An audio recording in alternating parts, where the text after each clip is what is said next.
Mesdames et messieurs, bonsoir. Merci d'avoir choisi RTI 1 à la 1 de ce 20h. Les Ivoiriens étaient aux urnes aujourd'hui, samedi 12 juin, pour des législatives partielles dans 6 circonscriptions. Après l'annulation des résultats du vote du 6 mars dernier, les bureaux de vote ont fermé. L'heure est au dépouillement. 26 candidats sont en lice pour 6 sièges à l'hémicycle. La campagne a duré du 4 au 10 juin dernier.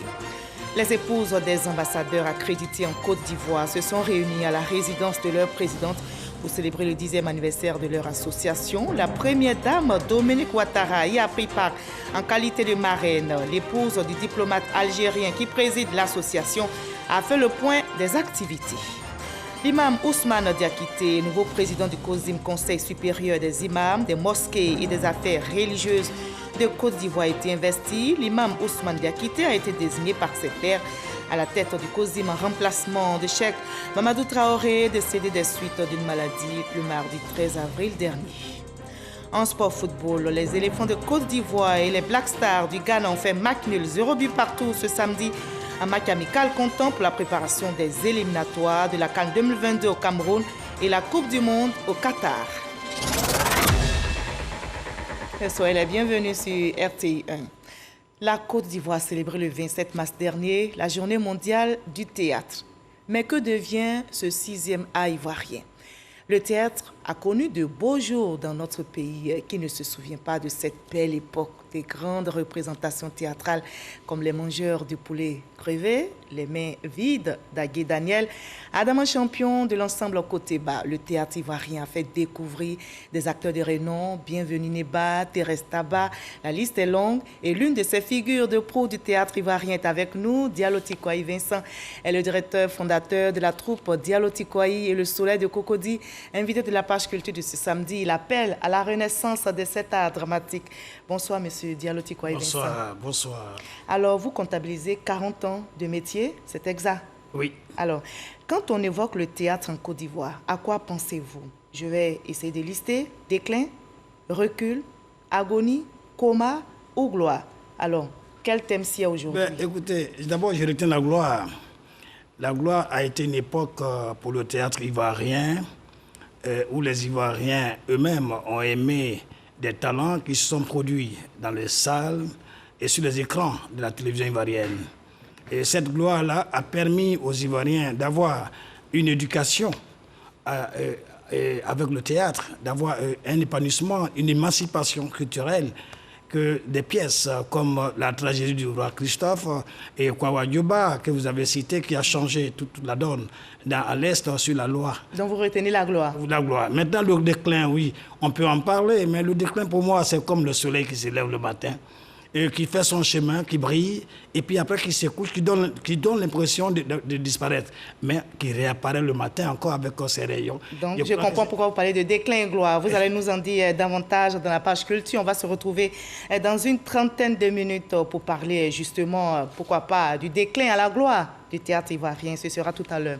Vous restez pour le moment avec nous. Vous le savez, l'actualité dans notre pays est dominée par la reprise des législatives tenues aujourd'hui. Il s'agit de législatives partielles dans 6 circonscriptions. Après l'annulation des résultats du vote du 6 mars dernier, les bureaux de vote ont fermé. L'heure, comme vous le voyez, est au dépouillement dans les circonscriptions de Ouaninou, Jacquesville, Guéyo, Grand-Birbi, Séguéla et Niakara. 26 candidats sont en liste pour 6 sièges à l'hémicycle. Et on va reparler dans cette édition. Pour le moment, voyons ce reportage concernant les épouses des ambassadeurs accrédités en Côte d'Ivoire qui se sont réunis à la résidence de leur présidente pour célébrer le 10e anniversaire de leur association. La première dame ivoirienne, Dominique Ouattara, y a pris part en qualité de marraine. L'épouse du diplomate algérien qui préside l'association a fait le point des activités. Nous rapporte Ahmed Traoré, Régis Kofi. Soirée festive pour les épouses des ambassadeurs accrédités en Côte d'Ivoire. Elles se sont réunies à la résidence de leur présidente pour célébrer le 10e anniversaire de leur association.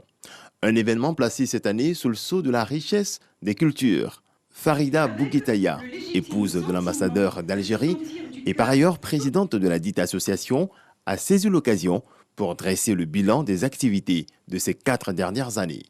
10 années d'intenses activités d'un groupe de femmes généreuses, totalement dévouées, ayant œuvré avec courage, abnégation et bon cœur à cultiver l'amour du prochain et semer l'espoir pour soulager, apaiser et faire renaître de leur flétrissement des êtres frappés d'infortune que la chance a oublié de faire monter dans le train de la prospérité et du bonheur.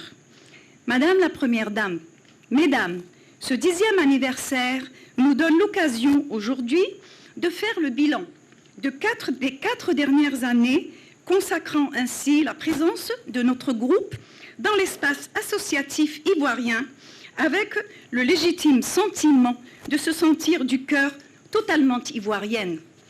La réalisation la plus emblématique de notre bilan reste le forage de 3 puits d'eau potable au profit de 3 villages à quelques cinquantaines ou soixantaines kilomètres d'Abidjan qui ont eu un impact des plus positifs sur la vie de tous les jours, particulièrement celle des femmes. Une initiative jugée opportune par la Première Dame qui s'engage pour un monde plus juste, plus humain et plus solidaire. Devant cette belle assemblée, je suis heureuse de vous exprimer mes plus vives félicitations pour ces 10 ans de solidarité et de partage. Depuis plus d'une dizaine d'années, vous et vos sœurs, épouses des chefs de mission diplomatiques accrédités en Côte d'Ivoire, menez des actions caritatives au profit des populations vulnérables, en particulier des femmes et des enfants, avec une constance et une détermination remarquables. En effet, vous offrez régulièrement des dons en numéraire, en vivres et non-vivres, à de nombreux orphelinats, écoles et hôpitaux. Vous installez des puits d'eau pour faciliter l'accès à l'eau potable aux populations rurales. Vous organisez des campagnes de vaccination telles que les campagnes contre la pneumonie qui sauvent la vie de nos enfants. Vous soutenez des initiatives au nombre desquelles l'association Sourire un jour, dont le but est de soigner les patients atteints de la NOMA, cette terrible maladie. Vous apportez également votre appui au centre de formation de jeunes filles de l'Institut Zagal de Yopougon.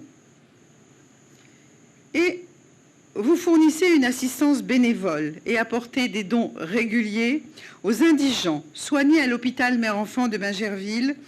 Et je suis bien placée pour savoir combien cela est apprécié, mesdames. Je tenais également à vous dire qu'à titre personnel, je suis particulièrement touchée par vos actions car elles s'inscrivent dans la droite ligne de mon engagement humanitaire avec ma fondation Children of Africa. Avec la conviction que les petites initiatives comme les grandes ont leur importance, l'Association des épouses des ambassadeurs accrédités en Côte d'Ivoire s'est donnée pour mission d'encourager les initiatives en faveur des personnes les plus défavorisées. Dans le cadre de l'implémentation de la stratégie Côte d'Ivoire 2030 et du programme Côte d'Ivoire solidaire, des missions malaisiennes et thaïlandaises ont sillonné le pays en vue d'études approfondies de certains secteurs stratégiques. Ce vendredi, à la primature, l'heure était à la restitution des dites missions. Le compte rendu complet d'Alexis Redrao. Durant 2 semaines, les missions malaisiennes et thaïlandaises ont sillonné la Côte d'Ivoire. Objectif, apporter leur contribution à l'élaboration des plans de transformation engagés par l'État pour l'implémentation de la stratégie Côte d'Ivoire 2030. Eux qui, il y a environ 20 ans ou 30 ans, étaient à l'étape où nous sommes aujourd'hui, comment ils ont fait en l'espace de 20 ans pour arriver si rapidement, si loin, afin que, tirant les leçons de leur expérience, nous puissions, nous, en 10 ans, arriver à faire ce qu'ils ont fait en 20 ans. Aquaculture, éviaculture, horticulture, autant de secteurs étudiés. C'est un véritable transfert de technologie, un transfert de savoir-faire que nous avons initié et que nous espérons se poursuivront bien sûr au cours des années à venir. Après cette première institution, la mission se poursuivra de façon virtuelle avec des échanges en continu jusqu'à la finalisation du rapport, comprenant notamment les principaux plans de transformation sectorielle opérationnalisables immédiatement. Et l'actualité en Côte d'Ivoire, ce sont aussi ces partiels. Les Ivoiriens étaient aux urnes aujourd'hui, samedi 12 juin, pour des législatives partielles dans 6 circonscriptions après l'annulation des résultats du vote du 6 mars dernier. Les bureaux de vote ont fermé. L'heure est au dépouillement.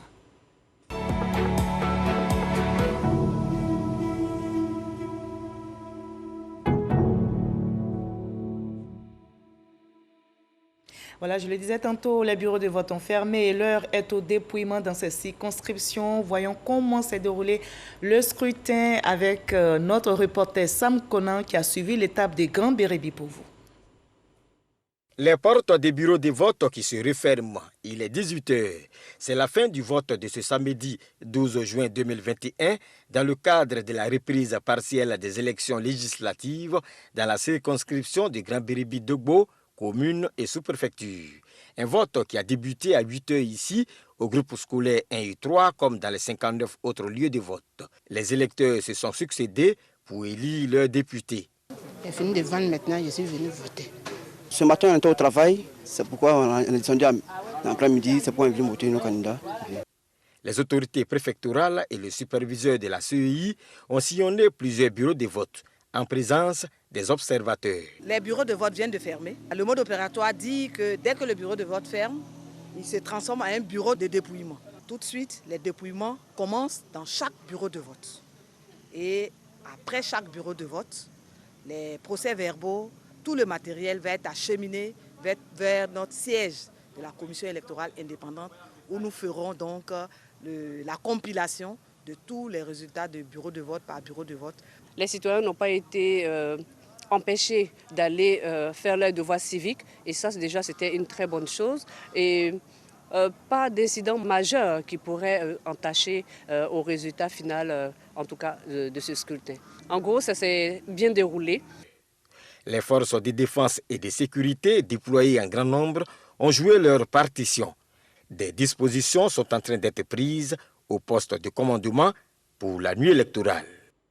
Et on a aussi voté dans le Bafing. Les bureaux de vote ont fermé. L'ambiance électorale est rapportée pour vous par F. Boué. Ouvert à 8h03, le bureau de vote numéro 1 du groupe scolaire Ouanounou accueille ses derniers électeurs. Il est 17h52. C'est le temps qu'on est préparé. Donc, il dit c'est fini de préparer. Comme il y a personne derrière moi, donc il a fini de préparer. Puis la route en temps pour venir vite. Ça, pour ça, j'ai transmis beaucoup de concentré, mais j'étais pressée. Dans ce bureau de vote, sur 360 inscrits, 203 ont accompli leur devoir. Au bureau de vote numéro 2, il est 17h51. Sur 360 inscrits, 190 ont déjà voté. Retour au bureau de vote numéro 1. Il est 18h03, c'est l'heure de la fermeture. Maintenant, nous avons débuté à 8h03 et présentement à ma montre, il est exactement 18h03. Donc nous pouvons déclarer la clôture, des élections pour ce soir. Les opérations de dépouillement peuvent débuter. Au siège de la commission électorale départementale, tout est mis en place pour recevoir les différents résultats des bureaux de vote et faire la proclamation finale des résultats. Le vote s'est aussi très bien déroulé du côté de Jacquesville, nous rapporte Patricia Omouitia. Jacquesville, EPP, Habitat, fermeture des bureaux de vote 18h. C'est en effet le moment où le dépouillement commence. Pour le président de ce bureau de vote, tout s'est bien déroulé. Les représentants des candidats n'ont posé aucun souci, donc tout est bien qui finit bien. Constat fait, dans le département de Jacquesville, certains bureaux de vote ont procédé à leur fermeture à un peu plus de 18 heures passées en raison de l'ouverture tardive. Et la commission électorale indépendante est aussi à Jacquesville. On voit cela avec notre reporter Patricia Mouitia sur place. Les populations de Atoutou, Jacquesville commune et sous-préfecture sont appelées aux urnes pour élire leurs représentants à l'Assemblée nationale. Environ 78 bureaux de vote ouverts dans le département. La reprise des élections législatives dans 4 circonscriptions pour contentieux électoral a suscité le jour du vote la visite du président de la CEI dans le département de Jacquesville. C'est la carte d'électeur qui est la première pièce. Seule la qualité d'électeur nous invite ici aujourd'hui parce que c'est l'élection qui nous invite, non? Et voilà. Nous venons donc demander à nos collaborateurs de doubler d'efforts, d'être plus vigilants, que les mêmes causes ne produisent pas les mêmes effets. que les causes qui ont justifié l'annulation de ces élections disparaissent. Notamment, il y avait le défaut de scellé et puis, semble-t-il, un mort qui aurait voté. Quand les morts votent, c'est parce que tout simplement, la tablette n'a pas marché. S'il y a un défaut de scellé, c'est parce que tout simplement, nos collaborateurs sur le terrain n'ont pas identifié les scellés qui se trouvent dans les caissons. Donc, on a demandé aux uns et aux autres de veiller au respect scrupuleux du règlement de la Commission électorale indépendante. La reprise des élections législatives prend fin ce samedi 12 juin 2021. Voilà, vous venez donc de suivre la visite du président de la Commission électorale indépendante à Jacquesville. Reportage commenté pour vous par Patricia Omouetia. Et qu'en est-il de Séguéla, ambiance électorale, avec notre reporter déployé sur place, Abou Sanogo. École primaire catholique de Séguéla ce samedi 12 juin, jour du vote. Les électeurs sont attendus dans les bureaux de vote pour choisir leurs députés. Il est 7 heures. La mise en place a démarré avant l'ouverture du scrutin. Tous les agents des bureaux de vote sont présents. Les premiers électeurs aussi. On présente l'urne aux votants. 8 heures. Ouverture des bureaux de vote. Les électeurs peuvent remplir les formalités et mettre leur bulletin dans l'urne. Pour ces premières heures, ce n'est pas la grande affluence. Mais les premiers à le faire sont heureux d'avoir accompli leur devoir civique. J'ai voté mon candidat et je suis très content. Que le meilleur gagne. Nous voulons la paix, la continuité et le développement de la ville de Séguéla. Les agents du bureau de vote rassurent. Le dispositif électoral fonctionne à merveille. La tablette qui pose problème parfois, à notre niveau ici en tout cas, elle va très bien. Et tous les documents concernant l'organisation pratique de l'élection législative partielle, tout est aux normes. Le préfet de la région du Ourodougou, préfet du département de Séguéla, vient à son tour s'enquérir du bon déroulement du scrutin, puis va mettre son bulletin dans l'urne. Je suis citoyen. C'est à ce titre-là que je viens d'accomplir mon devoir civique. Je suis très heureux, je suis très fier. Alors je constate que tous les bureaux de vote ont ouvert. À l'intérieur de ces bureaux de vote aussi, j'ai pu constater que tout le protocole requis est presque observé.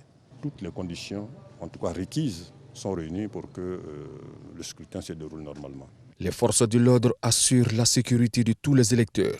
Autre lieu de vote visité à 10h30, EPP Stade. Les électeurs ne se bousculent pas devant les bureaux de vote. Ils arrivent à leur rythme. L'affluence est timide, mais certains posent l'acte du vote. Un sentiment, je vais dire, de satisfaction pour avoir, dans un premier temps, accompli mon devoir citoyen et par ailleurs, avoir voté ou matérialisé ma volonté, bien évidemment en mettant le bulletin dans l'urne. Après le lieu de vote de l'EPP Stade, nous sommes à l'école primaire publique Plateau 2. Même constat à 11h20. L'engouement est timide. Aucun incident majeur à déplorer. Dans le calme, chacun accomplit son devoir citoyen. J'ai voté, je suis satisfait. C'est un devoir civique que je viens d'accomplir et aussi, dans la même veine, contribuer à la victoire de mon candidat. À 80 ans, cette octogénaire n'a pas voulu manquer ce rendez-vous. Aidée en cela de ses enfants et petits-enfants, elle a pu voter. Comme dans tous les lieux de vote, les forces de l'ordre veillent à la sécurité de tous. Les candidats sont en lice également à Guéyo, où les législatives partielles ont eu lieu aujourd'hui. Le reportage est signé Walter Amadou Ouattara. Législative 2021, élection partielle des députés à l'Assemblée nationale. Scrutin du 12 juin 2021. Centre de vote EPP Guéyo résidentiel. Il est 7h15. Déjà, ça se bouscule devant les bureaux de vote. En attendant l'heure d'ouverture réglementaire prévue pour 8 heures, le superviseur de la CEI s'assure de la disponibilité du matériel de vote et de la présence de tout le personnel. Dans ce lieu de vote, les 3 bureaux de vote sont déjà ouverts. Le matériel est en train d'être mis en place. Tout le déploiement s'est fait hier soir pour les lieux les plus éloignés. Et tout à l'heure, lorsque j'ai sillonné un peu à 11 km d'ici, les agents sont déjà en place et ils attendent donc les populations. J'ai demandé aux électeurs de rester calmes et de voter dans la paix. Parce que nous sommes là pour cette activité aujourd'hui. Donc nous voulons avoir des résultats dans un climat vraiment apaisé. Donc faire des élections sans violence. René Digo, chef des terres de Guéyo, et Fatouma Zengue, cultivatrices, sont à la tête de la file d'attente de leur bureau de vote respectif. Je suis venu ici à 6h30. Je suis venu ici parce que je suis sur des terres de Guéyo Coplé. Mais toujours j'ai le droit de venir vite pour connaître, pour ouvrir la vote de Guéyo. Je suis venu voter avant de partir au champ. 12 km. Bon, si je m'en vais matin, je peux venir le soir vers les 16h. Voilà pourquoi je dois voter avant de partir. Au bureau de vote numéro 1, Dame Djeli Nyadri vient de s'acquitter de son devoir civique. Ici, 1247 électeurs sont attendus dans 3 bureaux de vote. Pour l'heure, tout se déroule dans le calme. Voilà, et je rappelle que les bureaux de vote ont fermé. L'heure est au dépouillement dans les circonscriptions de Wanino, Jacquesville, Guéyo, Grand-Bérébi, Séguéla et Niakara. 26 candidats sont en liste pour 6 sièges à l'hémicycle. L'imam Ousmane Diakité, nouveau président du COSIM, Conseil supérieur des imams, des mosquées et des affaires religieuses de Côte d'Ivoire, a été investi. L'imam Ousmane Diakité a été désigné par ses pairs, je rappelle, à la tête du COSIM, en remplacement de Cheikh Mamadou Traoré, décédé des suites d'une maladie le mardi 13 avril dernier. Pagasoro connaît Debadondi. Je jure devant Allah et devant la deuxième conférence extraordinaire du COSIM tenue ce jour d'exécuter ma mission avec dévotion, abnégation, courage et responsabilité. Par ces mots, Imam Ousmane Diakité vient de prêter serment en tant que nouveau président du COSIM, Conseil supérieur des imams des mosquées des affaires islamiques en Côte d'Ivoire. Prestation de serment qui s'inscrit dans le cadre de la cérémonie d'investiture du nouveau guide suprême de la communauté musulmane de Côte d'Ivoire. Investi, Cheikh Aïma Ousmane Diakité a reçu ses attributs d'imama des mains de ses pairs, le turban, le Saint-Coran, la bague et la canne. Le nouveau président du COSIM, après son investiture, entend privilégier un islam tolérant et modéré. Il n'a pas manqué d'inviter la communauté musulmane dans son ensemble à prier davantage pour la paix, la stabilité et l'entente entre les filles et fils de la Côte d'Ivoire. Le dialogue interreligieux continuera-t-il d'être une réalité tangible dans notre pays? L'atteinte de nos objectifs n'est possible que dans l'unité et la cohésion. J'en appelle donc vivement à cette unité, gage de force face aux épreuves. Sémons les graines de l'entente et de la réconciliation partout dans notre chère patrie. Cette cérémonie d'investiture a vu la participation des ambassadeurs accrédités en Côte d'Ivoire, à leur tête les nonces apostoliques, des membres du gouvernement, des guides des autres confessions religieuses et a bénéficié du soutien du président de la République Alassane Ouattara, représenté à cette cérémonie par le ministre d'État, ministre de la Défense. Son message porté par le ministre de l'Intérieur et de la Sécurité. Votre arrivée à la tête de la communauté intervient dans un contexte national marqué par des attaques répétées et mettant à mal la quiétude des populations. Il n'est un secret pour personne que ces terroristes disent agir au nom d'une certaine idéologie, soi-disant islamique, même si nous savons tous qu'il n'existe aucun fondement coranique à ces idéologies de haine et de mort. Le chef de l'État voudrait pouvoir compter sur vous pour que tous les imams et les prédicateurs, où qu'ils se trouvent sur l'étendue du territoire national, participent activement à l'éducation et à la sensibilisation pour un islam de paix en Côte d'Ivoire. Né en 1956, Cheikh Aïma Ousmane Diakité est marié et père de 7 enfants. Il est l'imam principal de la mosquée Mont Arafat de la Riviera Bonoumé et a été désigné à la tête du COSIM par ses pairs le dimanche 25 avril dernier pour succéder à Cheikh Aïma Traoré Mamadou, rappelé à Dieu le mardi 13 mai, premier jour du mois de Ramadan. Et on a appris également l'Arabie Saoudite qui a fait cette annonce ce samedi que l'accomplissement du Hajj pour cette année sera limité à 60 000 pèlerins à l'intérieur donc du royaume en raison des mutations du coronavirus dans le monde. Au niveau de la Côte d'Ivoire, le président du Sénat, Jano Aoussou Kouadio, à la tête d'une délégation, a été reçu à Sakassou par la reine des Baoulés, Sa Majesté Akwa Boni II. Le président de la Chambre haute du Parlement est allé témoigner toute sa reconnaissance à la reine pour son soutien lors de son absence du pays pour raison de santé. Kader Sogodougou. 11h40 ce samedi 12 juin 2021. Jano Aoussou Kouadio, président du Sénat ivoirien, fait son entrée à Sakassou, au cœur du royaume baoulé. Il est d'abord reçu au domicile de Sa Majesté Nana Akwa Boni II, reine des Baoulés. Il est accompagné pour la circonstance d'une forte délégation composée de membres du gouvernement, d'élus et de cadres, tous originaires du Grand Centre. Fini l'étape des civilités, la délégation arrive à la cour royale. Jano Aoussou Kouadio va d'abord poser une gerbe de fleurs sur les tombes de deux ex-rois, Nana Kwaku Anunglé II et Nana Kwaku Anunglé III. Des échanges avec Sa Majesté Nana Akwa Boni II et l'ensemble des chefs cantons baoulés. Bien entendu, les raisons de la visite ont été évoquées. Une visite avec mes frères et sœurs, les cadres du V Baoulé, une visite filiale à la reine des Baoulés, pour lui dire merci. Merci, elle en tant que symbole de tout le royaume, pour toutes leurs prières, leurs vœux de prompt rétablissement qu'ils ont formulés à mon endroit. Le maintien d'un climat de paix en Côte d'Ivoire passe absolument par des rapports apaisés entre le président de la République, Alassane Ouattara, et son aîné, le président du PDCI-RDA, Aimé Henri Konan Bédié. Jano Aoussou Kouadio plaide auprès de la reine. Nous avons profité de l'occasion pour évoquer les questions qui touchent à la nation, notamment les questions de cohésion sociale. Et nous avons demandé donc respectueusement à la reine et le conseil du royaume de rendre visite au président Henri Konan Bédié afin de faciliter l'intermédiation entre lui et le président Alassane Ouattara pour que la paix retrouvée puisse demeurer et prospérer. Entre autres, nous avons parlé de la construction du palais royal du royaume baoulé.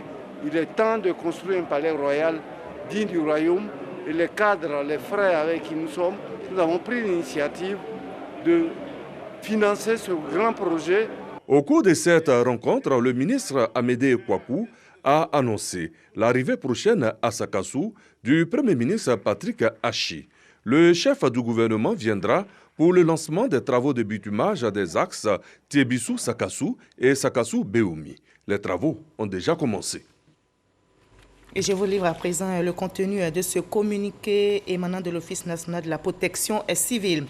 Le directeur général de l'Office national de la protection civile, ONPC, informe les populations que les prévisions météorologiques annoncent de fortes pluies avec un risque d'inondation dans le district autonome d'Abidjan du samedi 12 juin au dimanche 13 juin 2021. Le directeur général de l'Office national de la protection civile recommande à cet effet la prudence et une vigilance accrue. Il invite les populations au strict respect des consignes édictées par le gouvernement, à savoir libérer les zones à risque et dangereuses, se mettre à l'abri en cas de forte pluie, éviter les zones inondées lors des déplacements en voiture ou à pied, appeler les secours en cas d'urgence. Communiqué signé Damankou Kassi Gabin, préfet hors grade. Et on reste mobilisé contre la pandémie de Covid-19 qui sévit dans le monde. La sensibilisation se poursuit dans notre pays.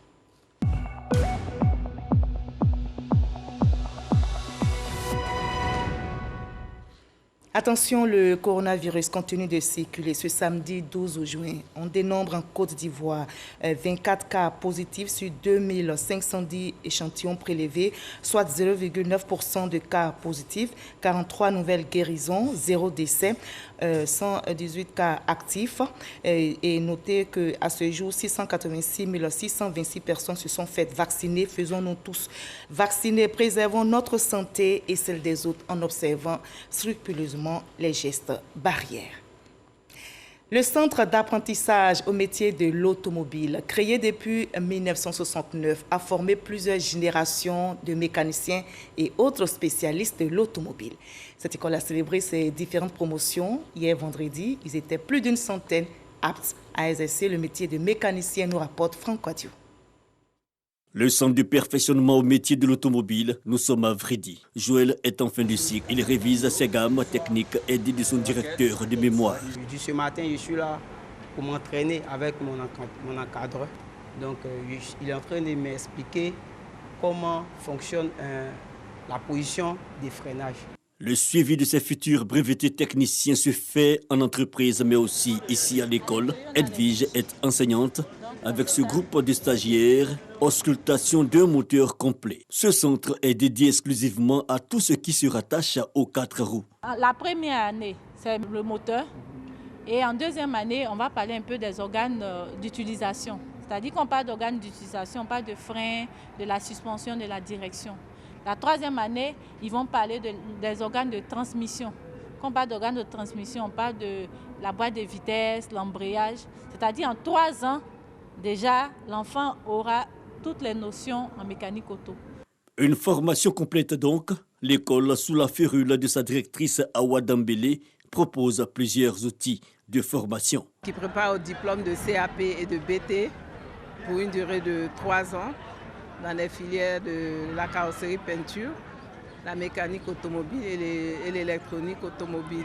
C'est une filière porteuse, mais à l'image de tous nos centres de formation professionnelle qui a besoin d'être réhabilité, qui demande que le plateau technique soit remis à niveau pour permettre de répondre de manière efficiente aux besoins sur le marché.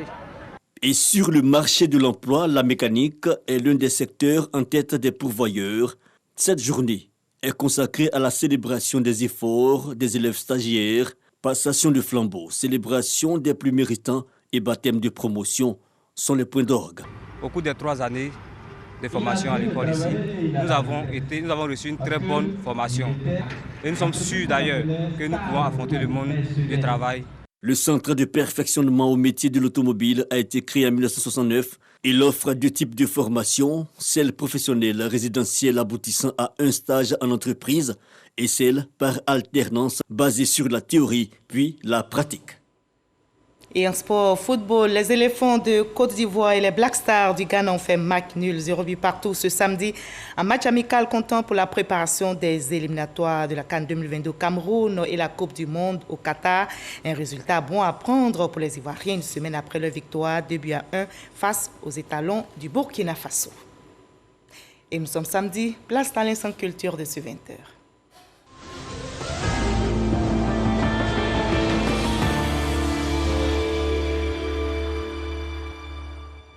Nous commençons par une dédicace, celle du ministre Sidi Touré qui a dédicacé son livre intitulé Alassane Ouattara aux portes de l'émergence. Ce livre est paru à une semaine de l'élection présidentielle de 2020. Le reportage est signé Soro Corona.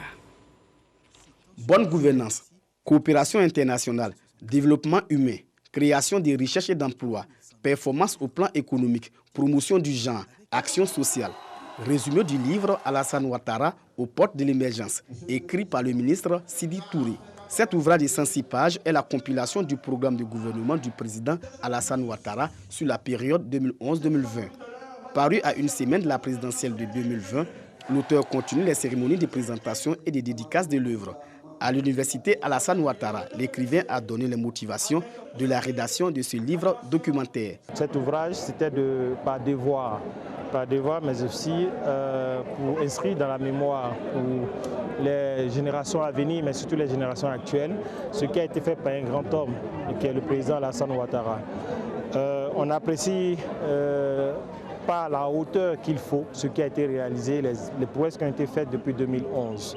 Devant la famille universitaire et les autorités locales, Sidi Touré a démontré comment la Côte d'Ivoire s'est développée en si peu de temps. Remercier l'homme politique, le ministre Sidi Tchemoko Touré, a pris sur lui de pérenniser l'œuvre du président Alassane Ouattara. Les responsables politiques au niveau du gouvernement et les membres du gouvernement ne communiquaient pas assez autour des actions du président. Et je pense que pour corriger ce déficit-là, le ministre Sidi a eu le nez creux en faisant ce livre. Étudiants et enseignants saluent ce travail objectif et scientifique. C'est une œuvre qui nous permettra quand même de finir nos thèses et ça permettra de faciliter nos recherches. Donc aujourd'hui, voir une œuvre traçant son parcours ne peut que nous laisser en joie et de savoir que désormais nous avons un outil de travail. Dans le livre Alassane Ouattara aux portes de l'émergence, Sidi Touré met en lumière le leadership du président Alassane Ouattara. L'auteur rend également hommage à feu le Premier ministre Amadou Gon Coulibaly, dont la coordination de l'action gouvernementale a abouti à ces résultats. Et je vous invite maintenant à ce dîner gala qui a marqué la finale du concours Lydia Ludique Talent, concours qui met en compétition des équipes composées de journalistes et peintres autour de thèmes d'actualité. Et c'est le duo Raymond, Alex Loukou et Prince Nyoité qui l'a emporté. Leur toile, Jack, le porte du bonheur, a fait l'unanimité chez le jury. Michel Mambo. Raymond, Alex Loukou et Gala Prince Nyoité, les lauréats du concours Lydia Ludique Talent édition 2021. Le duo aura séduit le jury avec son œuvre Jack, le porte du bonheur, une toile fruit de la collaboration entre le web journaliste et le plasticien. Il faut dire qu'on a épousé franchement nos idées, on a fait un boulot d'équipe. À la deuxième marche, Jean-Marc Tonga, journaliste, et Gonetti Gueux Mathieu, plasticien, ils n'auront pas non plus démérité. Le rideau se referme ainsi sur l'édition 2021 du concours et pour les initiateurs, dont le président de l'UJOCSI, l'Union des journalistes culturels de Côte d'Ivoire, Philippe Cla, cette première édition aura tenu toutes ses promesses. Il s'agissait donc de mettre en avant le talent des artistes ivoiriens, en association donc avec les journalistes culturels qui sont les mieux placés pour traduire ce talent, pour l'exprimer via les écrits.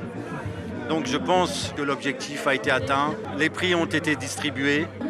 Notre objectif a largement atteint parce qu'à cette première édition, il y a eu beaucoup de participants. On a eu tous les amateurs et professionnels de la culture et des arts qui étaient là. Mais nous ne dormons pas sur nos lauriers. Nous allons chercher à aller pour une deuxième édition qui va prendre en compte un autre secteur des arts et de la culture. De belles perspectives donc pour les éditions prochaines et l'UJOCSI pourra compter sur l'Union nationale des journalistes de Côte d'Ivoire, UNJCI, et sur bien d'autres partenaires. Au menu également de ce dîner gala de récompense, prestations d'artistes, défilés de mode, tours de magie et remise de présents à une quinzaine de femmes membres de l'UJOCSI. Et vive la culture ivoirienne. On en arrive à l'entretien avec notre invité de la page culture qui nous proposera ce soir, et nous l'a promis, quelques clés pour la relance du théâtre ivoirien. Je vous retrouve avec plaisir, M. Diallo Tikouaï Vincent. Alors, avant tout, donnez-nous une idée précise de la définition du théâtre qu'on confond généralement avec l'humour, qui est aussi un art du spectacle. Quelle est la différence? Éclairez-nous. D'abord, le théâtre est un spectacle qui représente les faits de la société. Et une partie de la société est représentée selon que le metteur en scène veut faire passer un message. Donc, de ce point de vue, il y a deux catégories. Il y a la comédie, il y a la tragédie. La comédie, ça finit toujours par une scène heureuse et elle appartient au peuple. Et puis, la tragédie, c'est la noblesse, ça finit toujours par un drame. Donc, voici deux tendances qui ont marqué le théâtre dans l'ancien temps avec Corneille et Cide, et puis avec Molière aussi. Donc Molière du côté de la comédie, Corneille et le Cide du côté de la tragédie. Maintenant, quand on parle de l'humour, ce sont des faits que nous racontons pour apporter le sourire, pour provoquer le rire chez celui qui nous regarde. Donc ces choses-là, c'est des techniques que les comédiens exercent et ils utilisent pour arriver à leur fin. Et l'humour donc se retrouve dans le théâtre?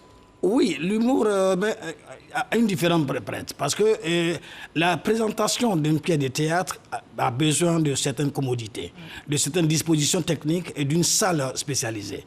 L'humour peut être interprété n'importe où. Comme sur ce plateau? Sur ce plateau, bien sûr. Donc, et là aussi, quand on parle de l'humour, on parle de sketch, de scène. Qu'est-ce que c'est? C'est des petits bouts de scène qui sont interprétés par quelques groupes de personnes, mais qui ne dépassent pas 5 minutes. On a toujours du plaisir à apprendre avec vous, mais ce soir, on va parler de la relance. On a eu cette idée nette entre l'humour et le théâtre, je pense, les téléspectateurs qui nous ont suivis. Alors dites-nous, M. Diallo Tikwaye Vincent, c'est un métier qui vous passionne, vous l'avez dit, le métier des planches. Alors, comment êtes-vous arrivé à ce métier? Par la passion, par la curiosité, j'étais tout petit. Ce métier, ce n'est pas imposé à vous? Oui, Vous êtes imposé à ce métier? Non, les deux. On peut dire que je suis entre le marteau et l'enclume. Et j'adore le théâtre, c'est tout ce que j'ai appris de ma vie et c'est ce que j'ai fait. Donc je peux me proclamer aujourd'hui, je peux me réclamer d'être professionnel parce que je ne fais que ça.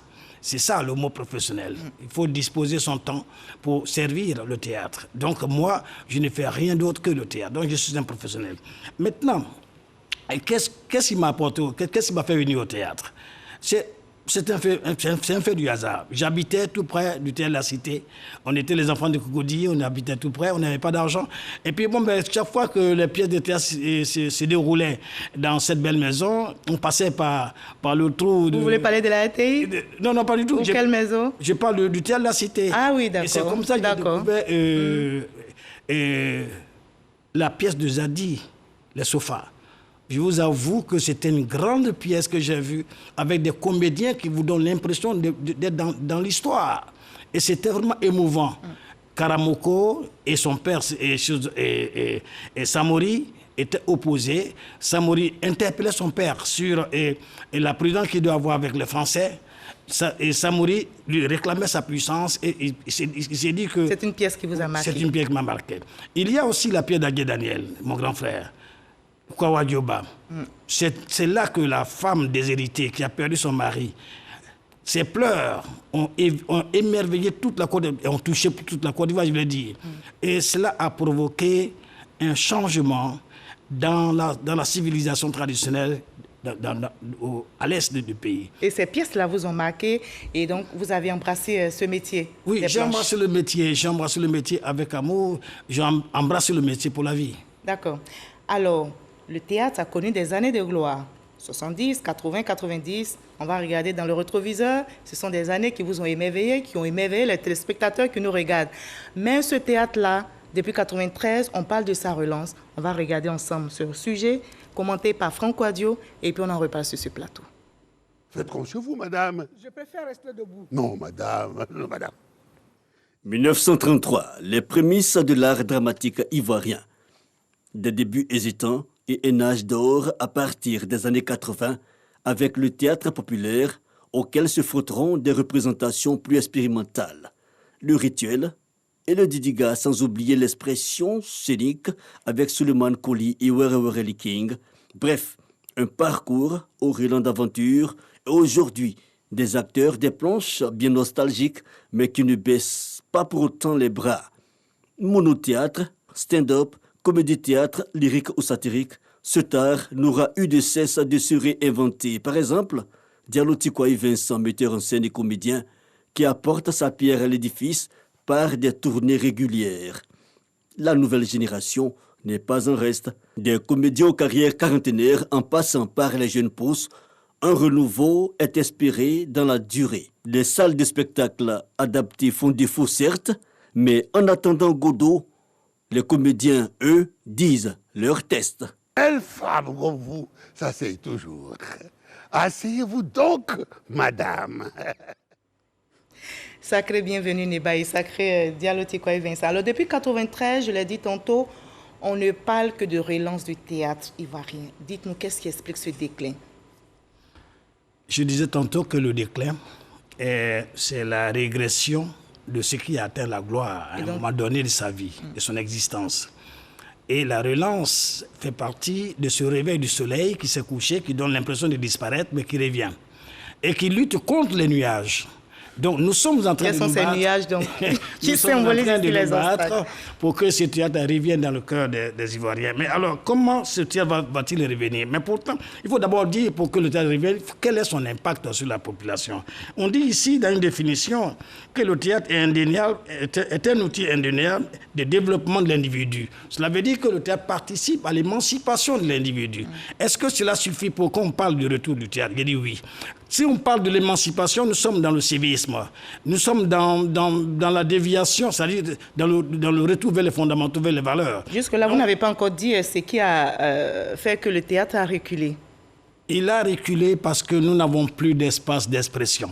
Il a reculé parce que nous n'avons pas cette faveur que nous avions avec la RTI. Notre grille de programme a disparu. Nous n'avons pas d'émission, nous n'avons pas d'espace pour diffuser nos pièces. Heureusement que vous avez cet espace aujourd'hui, oui, que la page culture. Mais je ne sais pas comment vous remercier, je ne sais pas comment remercier, parce qu'il y a plein de choses qui sont passées en un rien de temps. Et je pense qu'il y a quelque chose qui se pointe à l'horizon. D'accord, le soleil donc se lève toujours, vous l'avez dit. Oui. Qu'est-ce qu'il faut justement pour faire revivre le théâtre? D'abord, pour faire revivre le théâtre, il y avait des valeurs qui ont fait naître, qui ont produit des talents. Il y avait des festivals tels que le festival du théâtre scolaire, qui s'est détourné des fondamentaux et qui n'est plus ce théâtre scolaire que nous avons connu, qui a fait naître Fargas Assandé, qui écrase tous les écrans du monde, qui a fait naître, comment on appelle ça, qui nous a proposé Bizier, qu'on appelle Zoumana. Et Adrien Coutoir, et tous ces talents-là sont passés par les vacances culture et théâtre scolaire. Donc le théâtre scolaire doit revenir. Doit revenir. Et s'il devait revenir, il faut qu'il soit dans la main des professionnels. C'est-à-dire, il faudrait que le ministère de l'Éducation nationale, qui s'est accaparé de ce théâtre et qui l'a phagocyté, puisse nous remettre notre théâtre scolaire pour que nous puissions faire naître des talents. Il faut aussi parler de vacances culture qui permettaient à des talents, à des acteurs, de se retrouver dans une ville et pour compétir et apporter la saveur qu'il faut, la saveur théâtrale. D'accord. Alors, justement, heureusement que les acteurs existent et vous êtes là, M. Diallo Tikoaï. Vous avez organisé dernièrement, c'est en 2 secondes seulement, vous allez réussir cet exercice au Palais de la Culture de Trècheville. C'est aussi des actions. Oui, c'est le départ. Et vous avez rendu hommage au président de la République. Oui, nous avons rendu hommage au président de la République et nous souhaitons qu'il nous regarde un peu, qu'il nous regarde parce qu'il regarde tous les Ivoiriens, mais nous pensons réellement qu'on a besoin de lui pour que notre théâtre renaisse. Nous lui avons rendu hommage, ce n'est pas pour ça, mais il le méritait. Il méritait parce que je ne cesserai de le dire, c'est le seul président qui a donné une rente viagère à nos aînés qui vivent décemment leur fin de vie. Et je pense que cela doit être dit, et clairement dit, et le faire, saluer cette action de ce grand homme, nous n'en ferons pas assez. Merci beaucoup, M. Diallo Tiko et Vincent. Malheureusement, le temps nous persécute. On aura d'autres espaces pour parler du théâtre ivoirien qui est si riche. Merci d'avoir été avec nous. Moi, je parle désormais du retour du théâtre. Je ne suis pas en train de tergiverser. Nous avons commencé. Le championnat, c'est pour bientôt. Nous allons commencer les choses en novembre. Merci beaucoup, M. Diallo Tiko et Vincent. Merci d'avoir répondu à nos questions et surtout d'avoir été notre invité de la page culture de ce samedi. Le soleil se lève toujours. C'est une expression qui me marque. Et justement, le théâtre ivoirien qui a connu de beaux jours et révélé de nombreux talents doit revivre. Pour le bonheur des amoureux des planches, acteurs, politiques, mécènes sont tous conviés au chevet du 6e art. Merci de nous avoir suivis. Vive le 6e art, vive le théâtre et vive la culture ivoirienne. À demain 20h.